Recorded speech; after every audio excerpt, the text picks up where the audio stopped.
Every single person on this planet is a natural improviser. Every single day we are making things up. We're doing the best we can with the information we have at our disposal, trying things, they don't work out, trying something new. And the more we lean on that, the better we're able to do things that feel risky, the better we're able to try new things, and the better we're able to learn from things that maybe don't work out. Hey everyone, I'm Steve Loflin and welcome back to ScholarScoop. Today's conversation feels a little bit like a family reunion. I'm joined by someone who has been a part of the NSCS community for years and who continues to inspire people all over the world with her work. Jordana Cole is an incredible learning and development leader, a certified coach, an improv enthusiast, and honestly, one of the most joyful and insightful people I know. Today, we're talking about leadership, creativity, and what to do when you don't know what's next. Jordana shares her journey from her early days here at NSCS to building a global career that blends business, psychology, and play. We also get into the magic of improv, how it can transform the way we lead, connect, and handle uncertainty. Whether you're a student, a professional, or just someone navigating change, I think you'll walk away from this one with some very practical wisdom, and maybe even the inspiration to say yes a little more often. Now let's get some ScholarScoop from Jordana. Hey there, Jordana. Thank you so much for jumping on here and providing a little bit of ScholarScoop today, for what's probably gonna be a whole lot of ScholarScoop for today. I have been looking forward to this for so long. So how are you? Oh, thanks, Steve. Me too. I feel like this like family reunion almost. I love being able to talk to you. I'm doing good. I've been busy, but making my way through things. How about yourself? No, I'm actually in Cincinnati today, so I'm doing pretty good. No real complaints. And I am similar to you. Like, I know we don't get to talk all the time, but I feel like every time I do get to talk with you, I'm just so inspired and just excited about the way that you look at life and the way that you frame things. And so that's why I thought this would be a really good conversation for us to have, kind of like we would do, just like we've done when we've had these chit chats on Zoom. It's like recording one of those so it can help Mm. so many other people. I feel like I'm giving away a little bit of something to other people because Oh, I love this for myself, but I want other people to get a little bit of your perspective on so many great big things that they might have going on in their life. So yes, family reunion. That's a really good way to yeah. look at it. And we actually sort of became the family of all of this. Was it like 2000 and like three-ish or You 2000? nailed it. You Was it? nailed it. Oh, I didn't even Exactly. look. I was like I trying to was think. like, someone was looking at the files. Exactly 2003. So 2003, you came on board for what was kind of a very big time for NSCS and our supercharged growth mode. Do you remember that at all? Like, what was that Of like for you? course. Of course. Yeah. I mean, NSCS was my first full-time job out of college. Cool. So yeah, this is where I started my career, and I came in as, I believe, technically an administrative assistant when I first started, and boy, did I move over the few years, which I think is like the beautiful thing. I think there were like 15 of us working at Mhm. NSCS when I joined, so you got to wear many hats. And here I am as a 23-year-old, and I was managing like 30 interns, which was Oh, just wild. well, I mean, that says everything you need to know right there, right? It's like Jordana is here and she can handle it. Go for it, Jordana. And I know like the interns, they love that experience. I'm sure just as much as you loved working with them. Yeah, there are some who were my interns back in 2003 who are still my friends today, which is amazing. And yeah, it was a wild experience, and one that I'm so grateful for because, particularly I see a lot of people trying to be leaders nowadays and they don't have that experience in doing it. And I think by being thrown into the fire, I learned a lot of things early on that really helped solidify for me what leadership is about. Well, it's funny that you say that because just earlier today, we were having a conversation about this current generation of Mm, students and that in a lot of ways, it seems like they're most comfortable when they have everything clearly laid out and delineated. And Mm, like throwing them into the fire seems to create a tremendous amount of anxiety for them. And I don't know if you've seen this in the work that you do, but I think it has been a shift to try to figure out how do you set up this current generation for success when maybe a little differently than your experience hmm was just throw it over to Jordana and she'll figure it out. Whereas that might, for some people today, be just totally an uncomfortable way to approach work, especially if people are really wrapped up in like, I want to do a good job and I don't want to mm, disappoint anybody. And I don't feel like I'm adequately prepared because of so many things related to COVID or other things. mm, But I do think it's a little different. Have you seen that, or is that something that seems like hmm unique from to what we're Yeah, seeing? I think it's interesting because I think it's both. So I'll kind of start with I don't think anyone ever feels comfortable when they step into something for the first time. I mean, Mhm, I definitely was scared. I had no idea what was I was doing, but I was going to figure it out. And we do this all the time. I mean, I was in a leader of clubs in high school that I had never been before, and I figured it out. And I did things in college that I had never done before, and I figured it out. So I just decided to go for it, even though I didn't really know what I was doing. I think what's different now is, back in 2003, we didn't have smartphones. Yes, mhm, Google was there, but you could shut down at night. Like the information wasn't instantaneously available to you. You didn't have AI as a partner in your pocket that could help you figure things out. So I think now we kind of have this belief that all the information is there. So if I mhm. don't have the information, then maybe I'm not equipped to do it or I shouldn't do it until I have all the information. But I think that's actually a myth because, yes, there is a lot of information there, but there's no one right way to do a lot of things like leadership.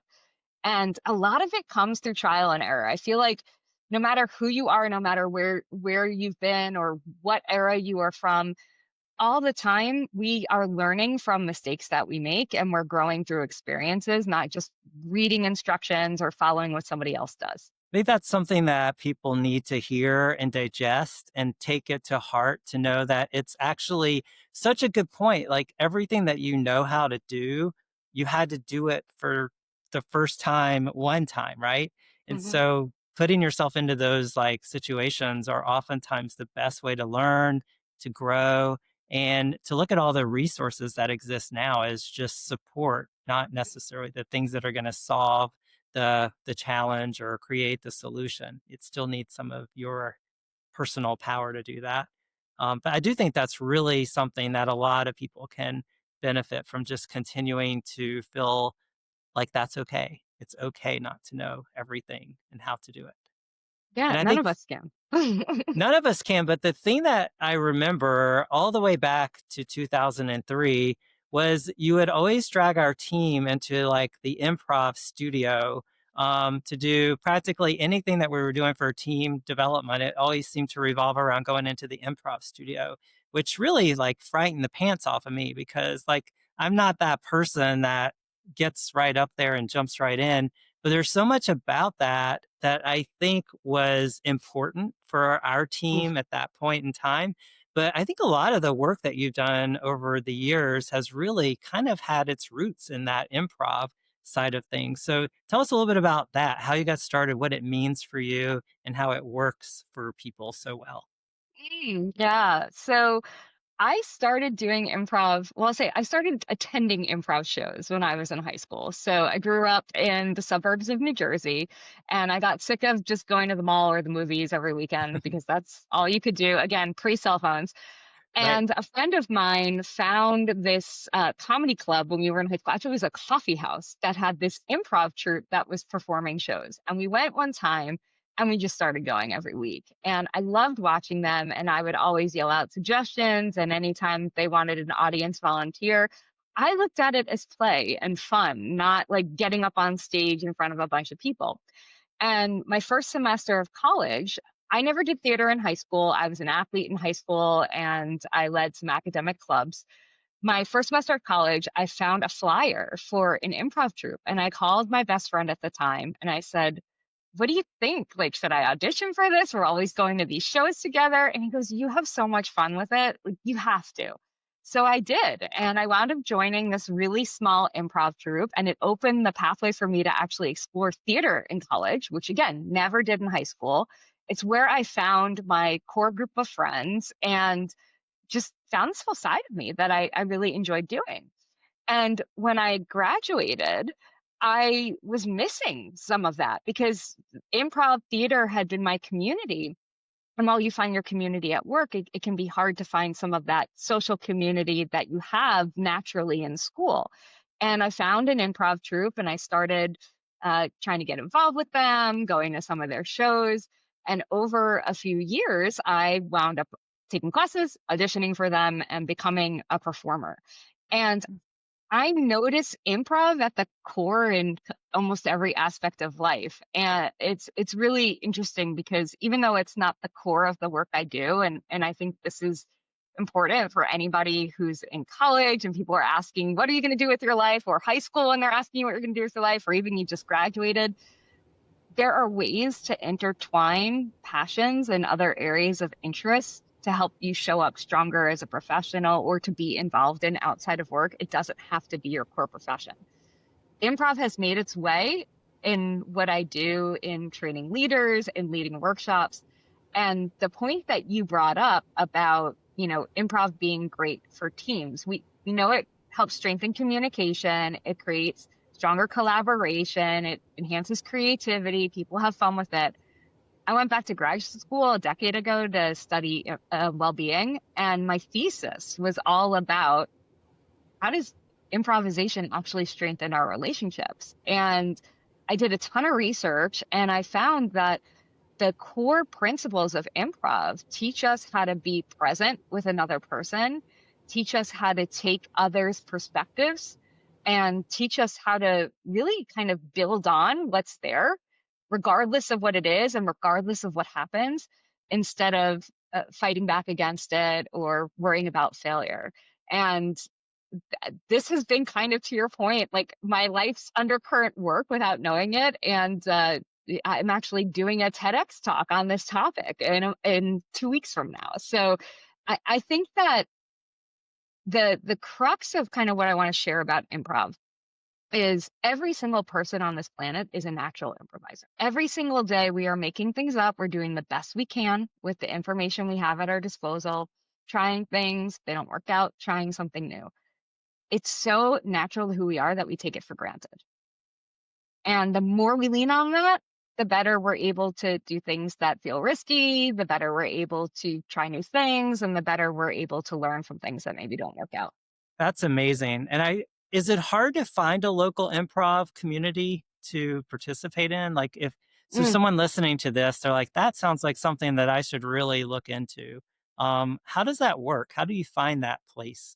I think the easiest thing that people can do is search for, improv comedy near me. Sometimes when you search for that, what will come up, there are a lot of stand-up clubs that for whatever reason are called the Improv in the DC Hmm. area, for instance. The stand-up Right. comedy club is the Improv, but they do also, as an example, offer improv comedy classes. So if you just search improv comedy classes, there might be a local theater or venue that offers them. If you're on a campus, there are oftentimes a lot of improv troupes, student-led improv troupes at high school or college level that are offered, or there might be a class within your university that you can look at. Sometimes community centers or adult education programs offer improv classes as well. And then there are some improv troupes that have, I wouldn't call them offices because they're not offices, but have residency, I guess you could say, in Hmm. different cities. And they sometimes do high school leagues or college leagues or their own classes. And it's a great way for anybody who's uncomfortable with public speaking, who maybe is looking to increase their confidence or just wants to meet new people and learn how to play. It's a great venue. That's great. Well, I appreciate hearing all that. And hopefully that will give some good motivation for finding maybe a new path to discovering things about yourself and how to better interact with other people. Because I really do know that it works based on the experience that we had. And I see how it works in so many of the things that you have been talking about. And I think maybe it's true. Hey, by the way, was it recess that you were a part of when you were at GW? Was that wasn't there an I improv group? wasn't. That is, so they were the premier improv group. So I was Oh, part of okay. a secondary group called Purely Coincidental. But Oh, okay. like one of my best friends to this day, I met through that improv group. Oh, that's Yeah, amazing. yeah. I think it's like a common theme on a lot of our scholar scoops, but it's definitely a common theme just in the way that like my life has unfolded, where I realize so many people meet their friends through saying yes to an opportunity or an experience, whether it's NSCS or Mhm. just other student organizations or things. I just know so many people who will tell me if it wouldn't have been for me showing up and saying yes to this opportunity, I would not have ever. And then what gets filled in those blanks can go from found a marriage, found, have children now, have a great this or that. So I think that's a story that also is just a good reminder that you do sometimes have to take some initiative. You have to go out of your comfort zone a little bit to find the opportunity to learn and grow. But the people you're going to meet also is a big part of what happens in those scenarios. So I'm sure that it was purely coincidental that you got to be a good part of that opportunity. Who needs Nicely recess done. anyway? Who needs recess? Nicely Um, done. I love that so you said that, Steve, if I may, because no, you know, I think also your interests aren't fixed. You can explore new interests at any time. Theater wasn't something I did in high school, and I started doing it in college. There are other things that I've done, over the past 20 years or so that I didn't do back then either. So right. you can always explore new things. And because you punned, I have to pun too. So one of the principles of improv is yes and. So yes, it's saying yes. And when you do, it's kind of bringing your full self, bringing, the commitment to it, and building on what's there and working with it. And yeah, I think there's so much opportunity when we approach life like that. Yeah, so I think that's definitely an important thing to always stay mindful of, and I don't think it ever ends. Like being in a smaller community where I live now, it's just like it's almost like starting over to meet people, and you just realize that it takes a lot of effort to meet people once life is moving along at a fast pace. But when you do take the initiative, it does create, a lot of great experiences and a great new friendships and all of those things. So, and I think that's important when students, especially, are looking at their college experience. What a great time to just venture out and try some new things, get out your comfort zone, and all those things. I want to just move for a second over to Yeah. leadership because I know that's Yeah. something that you really are great at inspiring and have people thinking about. And I feel like when we were talking about this on our last conversation together, a lot of it was around, sparking leadership and all of that. So do you have like a good definition of leadership? Like Mm. how do you, as someone that I think of as being kind of a leadership guru, like how do you define leadership? Leadership's an action. It's not a title. It's not a role. It's something that we do. Hmm. Um, and it's something that we can do whether we lead a team of one or we lead a group of people. And I think one of the best definitions of a leader that I've seen is it's when people follow you because they want to, not because they have to.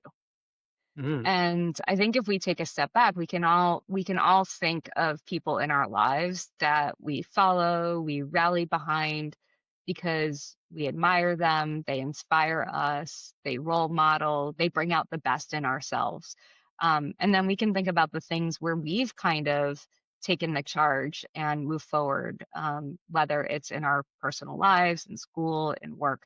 So I think we all serve as leaders in different ways. And I do think that as being an action, leaders are people in the true definition who bring out the best in themselves and others towards a shared goal and betterment in whatever way that might be. I love that. That's definitely a nice way to frame it up. And I think for, students, when they start thinking about like, well, I'm so young, I don't have any experience really to be a leader, or I think it does start happening. People become leaders of teams, or they find them in clubs or whatever. And I Yeah. think that's where you hone those skills, right? Like, isn't that the best way to evolve as a leader, is back to take some initiative, say yes to opportunities, and see how you can become that person that people want to follow.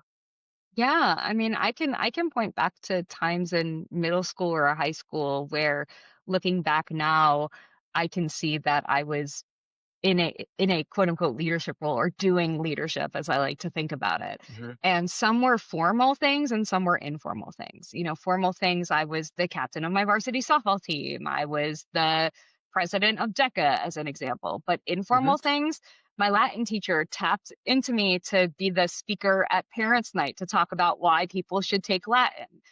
Hmm. Informal things, my friends would look to me when nobody could decide on something of, what activity we should do for the evening. Yep. Uh, you know, Maybe my parents didn't love so much when I would try and dictate what we should have for dinner because I didn't think everybody around the table liked what we had in mind or wanted to make sure other people had a voice who didn't otherwise. So I think there's That's small and large ways that we do it every day. Yeah, that's really, I don't know if I ever told you this, but once in a board meeting for NSCS, they asked me what my definition of leadership Mm, was. And I said, based on my experience of what I was doing, and I think I had to say that to frame it up, but my thought was that leadership is the fine art of becoming obsolete. ooh, And nice. I got a lot of pushback, like, no one should ever want to be obsolete. And that's really Mm, not the best way to look at this from the angle of what you've built and what you've created. But I also think if you're going to be a leader and you're doing something that you hopefully will see become potentially like a legacy or something that you can be, you want it to be able to exist without you, right? You want to have brought people along so that that thing can keep going. And that's how I was thinking of it at the time. It's like, I don't want to be necessary for this. I want this to work regardless of me because I wanted to get it started and I wanted to continue making a difference.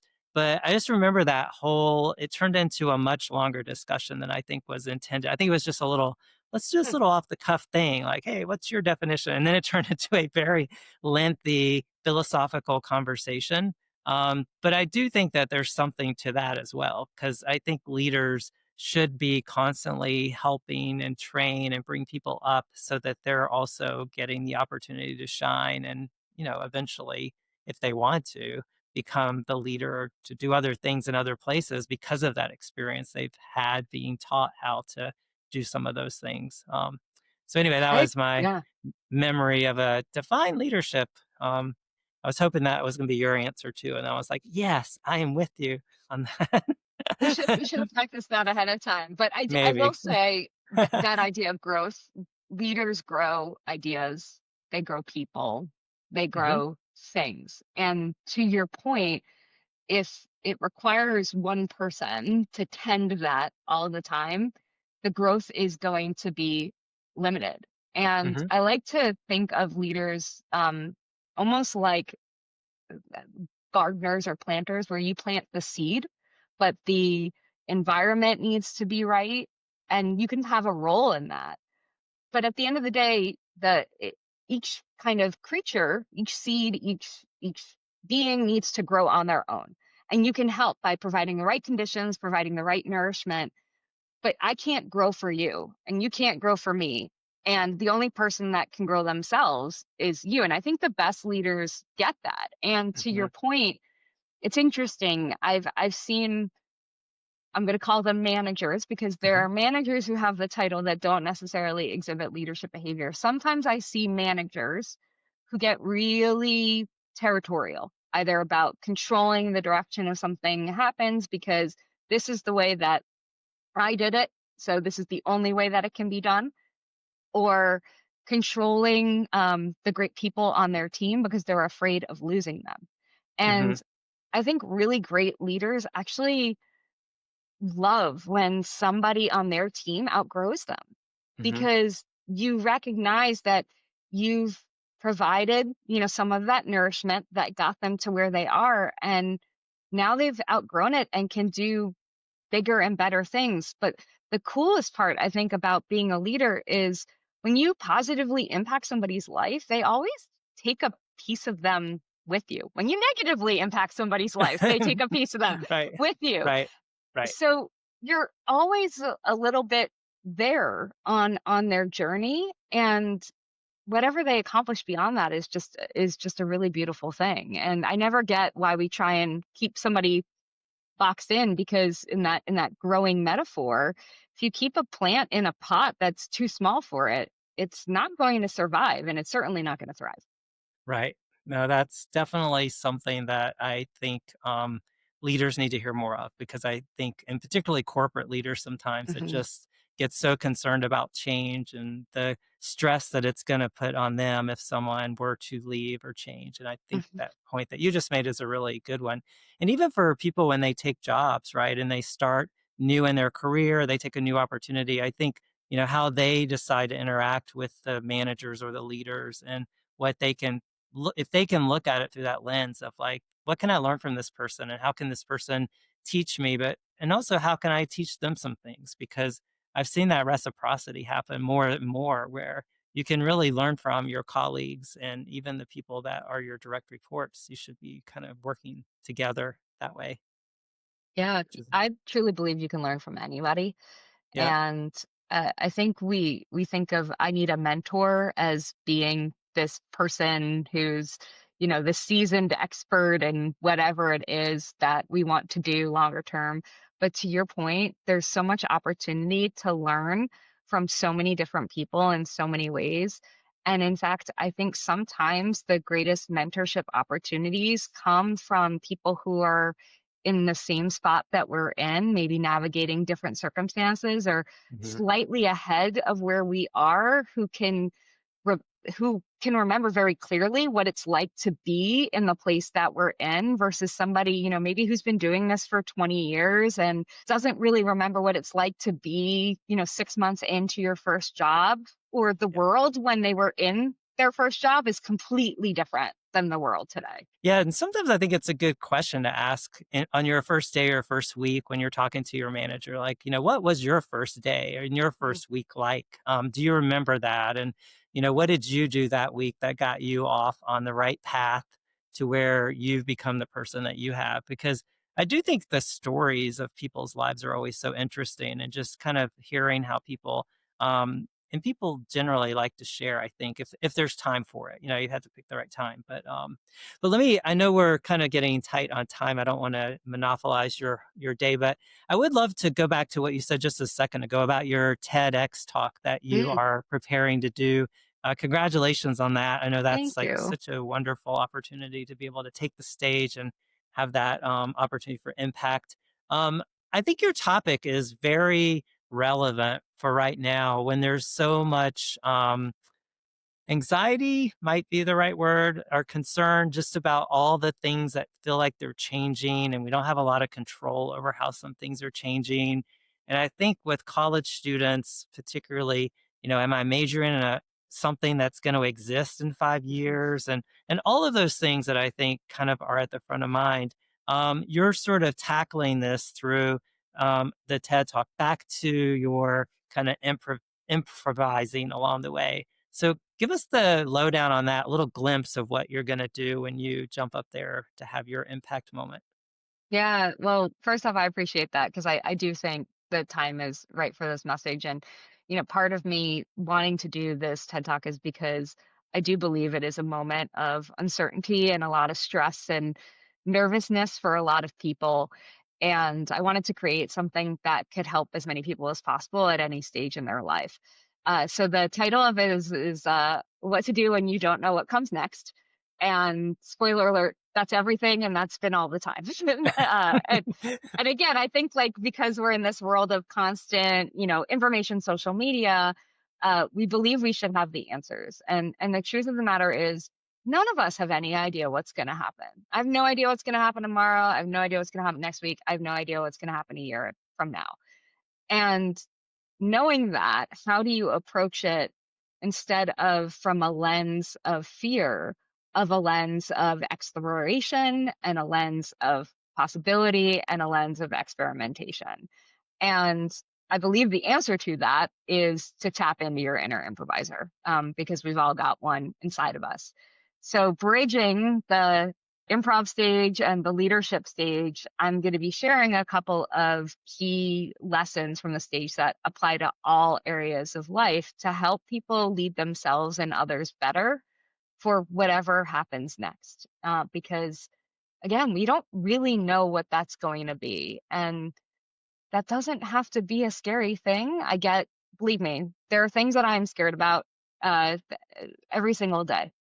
And it's okay to feel that fear in that moment, as long as we don't let that completely overtake us and Mhm. paralyze us from living our lives. So, how do we, within the reality that we're in, with their uncertainty that we're in, identify really what's in our control and places where we can experiment, explore, and have a little fun even through the serious moments?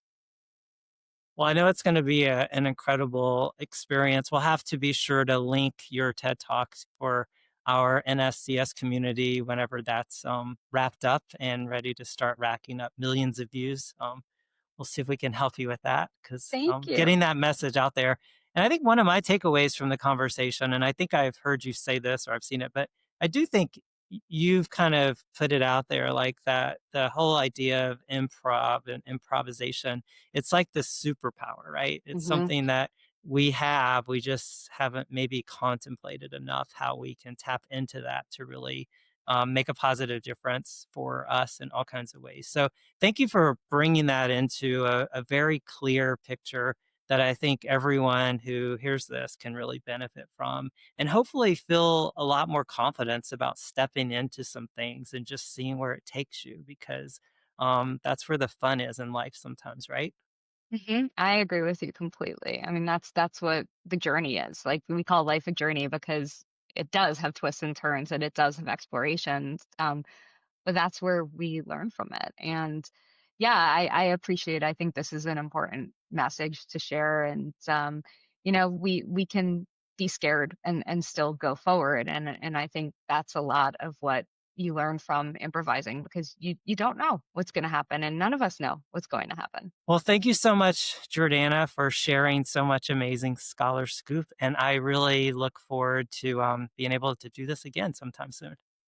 And if I may, Steve, before we end, I gotta Yes. say that I don't think I would be where I am today without saying yes to various opportunities at NSCS that I had never experienced doing before and was afraid to step into. I will never forget, I think I was 2 years into my role, and y'all asked me to step into a role of helping to plan the leadership summit and helping to lead the National Leadership Council. And even though I had, led some people on our teams, I didn't feel equipped to really Mm, teach students all around the country leadership skills, or lead amazing student leaders who, in some ways, I felt like had more leadership experience than I did.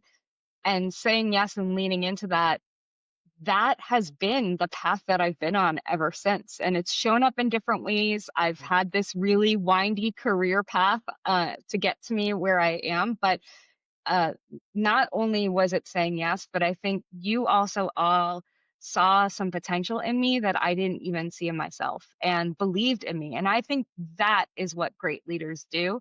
And I think that's probably the crux of underneath of being obsolete, is you can point out that potential and then let somebody go and run with it. And if I were to just kind of give one final nugget for anybody who's listening, especially for those of you who are students, our strengths are this untapped well of potential that are unique to us and allow us to add so much value into this world. And we take them for granted, like the inner improviser. When things are so natural and effortless for us, we think they are for everybody, and they're not. So figure out what those things are. Listen to what other people see in you that you might not see in yourself. And the more you can bring that into your day to day life, even if it's not your technical role or responsibility or the class that you're taking, I promise the better you'll feel and the more value you'll add to the world. thank you so much for that. And, it's so you talk about the NLC and the Leadership Summit, just this morning, we're in these planning meetings about the NLC and planning our leadership summit. So even the things that you were doing to help us build in, they're continuing all the way up until today. So I think, all of us benefited from having each of us in our lives at that time, and it keeps going. So anyway, thank you so much again for sharing all of that. And I look forward to talking to you again soon. Thank you, Steve. Thank you.